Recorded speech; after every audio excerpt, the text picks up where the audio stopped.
বলেছিলাম জালিমের থামবে জুলুম আর কটা দিন ধৈর্য ধরো, ছোট হার নাও সয়ে আজ সামনে বিজয় আসবে বড়, কত আর রাজপথে লাশ পড়বে এবার লড়াই করো, কত আর রাজপথে লাশ পড়বে এবার লড়াই করো, এ সময়ে পাল্টে যাবে উল্টো বাতাস বইবে ঝড়ো, এ সময়ে পাল্টে যাবে উল্টো বাতাস বইবে ঝড়ো। হয়েছে কিনা বলেন? শহীদের রক্ত ধারায় এদেশের পাড়ায় পাড়ায় সময়ের এক ইশারায়, সময়ের এক ইশারায় লক্ষ আগুন উঠবে জ্বলে।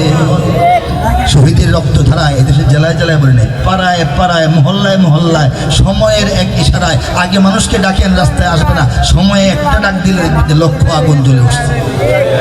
ঘটনাগুলি কি কাল্পনিক না ঘটেছে? ঘটনার পরে লিখেছে কবি, আগে লিখেছে কে লিখিয়েছেন? বাকি লাইনগুলি বললে আপনাদের কাছে অবাক লাগবে, মনে হবে যেটা বোধহয় আজকে লেখা, ঘটনা দেখার পর লেখা মনে হবে। সেদিকে আর যাবো না। এই দেশ রক্ষার জন্য, জাতি রক্ষার জন্য, ইসলাম রক্ষার জন্য, ইমান রক্ষার জন্য, আমাদের স্বাধীনতা রক্ষার জন্য, আমরা এই আমাদের যে অস্তিত্ব, আমাদের মর্যাদা, এইগুলি রক্ষার জন্য, মানচিত্র রক্ষার জন্য, আমাদের সত্য পাওয়া নতুন স্বাধীনতাকে রক্ষার জন্য যদি আবারও যুদ্ধ করতে হয়, বারবার করতে হয়, কারা তৈরি আছে হাতের দেখা?